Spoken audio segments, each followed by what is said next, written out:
Welcome to our guidance lecture on Chapter 7, Training Employees. Training linked to organizational needs. And we'll also talk about orientation.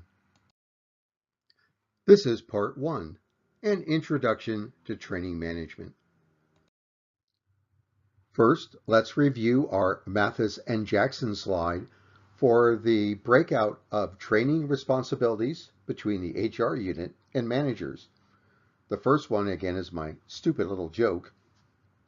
How many sides does a circle have? 2, inside and outside. Well, on the left, the HR unit normally arranges for out of the organization training, off the job training. That might be from a professional organization, might be college, might be specialized certification training. You may have a training vendor that'll be taking care of some very specialized training. Anyway, the HR unit normally does off-the-job training. Flip that over on the right-hand side. Line managers will be arranging and conducting on-the-job training. Who would know the job better than the job leaders? Also look at the guidance in the lower right. Managers are always continually discussing employees' growth and future potential, and that's eventually going to lead us into Chapter 9 on employee development. And then participate in organizational change efforts. You're using the training program to give new skills and new capabilities to employees in order to implement strategic objectives. So as you are changing the organization, you're going to be changing individuals, which means you're going to be adjusting and using the training program to meet the strategic objectives. For the analysis elements for managers and leaders regarding training, we're going to have this formal equation. Training times experience times motivation equals performance. And we may come back to that, especially when we're doing evaluations in Chapter 8 and Chapter 10 on retention and sometimes discipline.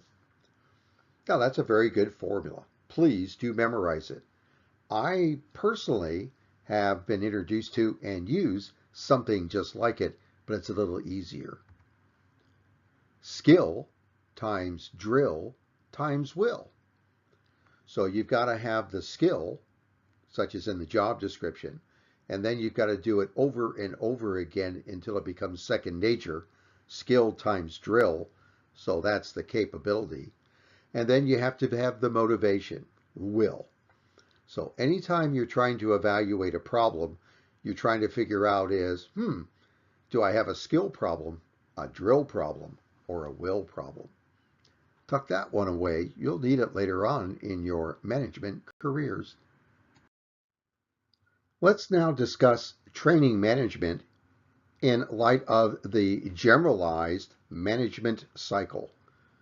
And we have in our planning the 3 planning questions. Where are we going? Where are we now? And how we're going to get there.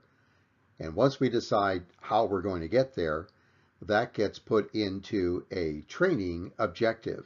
And get ready, in just a moment, you'll be working with establishing training objectives. I would like to present to you 3 ways of thinking about training objectives. And here they are. Can you always answer these 3 questions, boss? What are we doing? Why are we doing it? And how do we know when to stop? If you can answer those 3 questions, then your training objective is pretty well formed. If you think about it, what are we doing is the task. And why are we doing it is the motivational step, is because it's important. Why? We're implementing a strategic objective. We're meeting a task. We're meeting a job description, job specification. We're doing something because it's needed. But you've got to link it into, well, why are we doing it? What's its motivation and what's its importance? It's priority because it's going to take resources, it's going to cost. So why are we doing it? And the last one relates to standards. How do you know when to stop? Well, when you achieved the how well standards. Let's continue on the cycle. There's training evaluation. It's the training control step. In training evaluation, you ask and answer the 5 questions. What went right? What went wrong? Why was it wrong? What should it be? And what will we do next time? And take that results and put it into the next planning step. So control is should hit, did hit. The should hit comes from the objective. It gives you the tasks, the motivation, the resources, and it also gives you the how do you know when to stop, the how well standards. The did hit comes from the actual conduct of the training. You could then match, here's what happened in training, here's what should have been accomplished. Do they match? Great, you're done. If they don't match, what do you need to do next time to get it closer and closer so that your results of training match your training objective and its standards? So training management fits right in with the management cycle. We're now going to do a 2-step think piece. And we'll start with the first step, which is, oh, what a really nice figure. Here's figure 7.1 on the stages of instructional design. And get ready because you're about ready to build an instructional design to support your training objectives.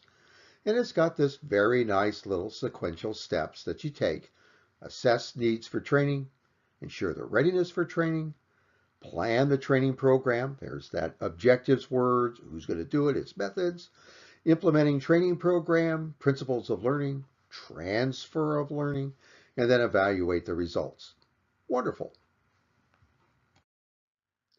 Based upon the previous slide, we began our training design by doing a needs assessment, which translates to the planning question number 2, which is, where are we now? In relation to question number 1, where are we going to? Anyway, the needs assessment. You've got some wonderful pages to read as shown on the screen, and it's the process of evaluating the organization and then the individual employees and employees' tasks to determine what kind of training, if any, is necessary. Needs assessment answers 3 questions. What does the organization need? Because remember, we do things on teams, what leads to the whole organization. So what's the strategic plan for the whole organization? Then what's the role of the person who needs the training? And then what are the tasks they need? So remember, it's training, not just to do it because trainers need something to do. It's because we've got some need being developed due to the strategic plan as it gets translated to the individual level. So remember, needs assessment is linking the whole organization strategy down to the individual level. I'd now like to supplement what you're going to read about needs assessment with some other insights that once you see them, you go, yeah, right.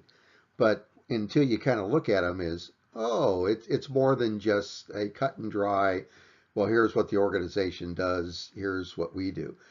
So I'm going to ask 3 not so simple questions. Come along with me. The first question, when are there opportunities to gather possible training needs on a new employee for the focused job? Well, you're actually looking and listening at future employees during the selection interviews. You're actually looking at the candidate and going, if I hire that person, how much training will they need? During the placement, in other words, you're negotiating, you're finding out more about them, tell me more on your background. As you're settling the employee in for placement and then orientation, you can then gather even more information to decide, how do I spin up the skills of this employee so they become a full performing member of the team? Question number 2, what are the 3 major areas you will address in your training needs assessment?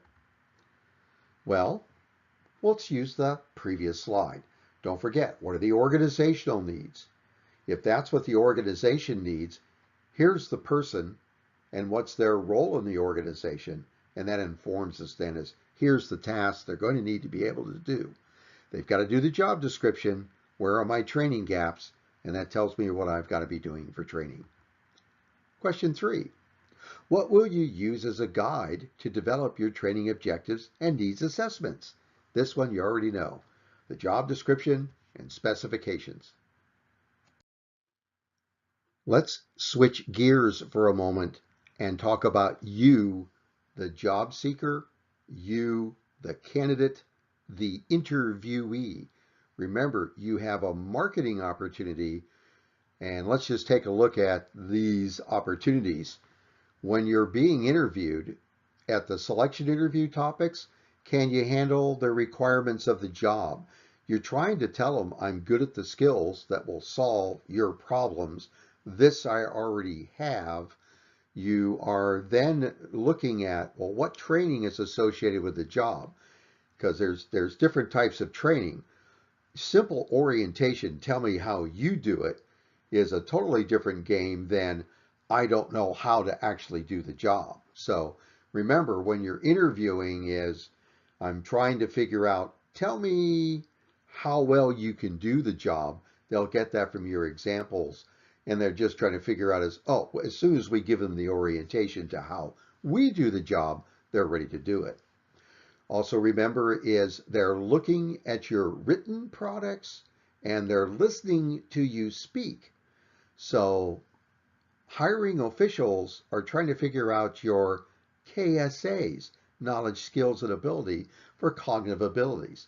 Use of written and spoken language, solving math problems, using logic to solve problems, teaming, all of your soft skills. So just remember is the hiring interview set and the negotiation to eventually be onboarded and hired are marketing opportunities of you showing what you do or do not need for training and development. Just food for thought. This concludes part 1 on the Introduction to Training Management. Please move on to part 2, our practical exercise for the development of policies for training management and orientations.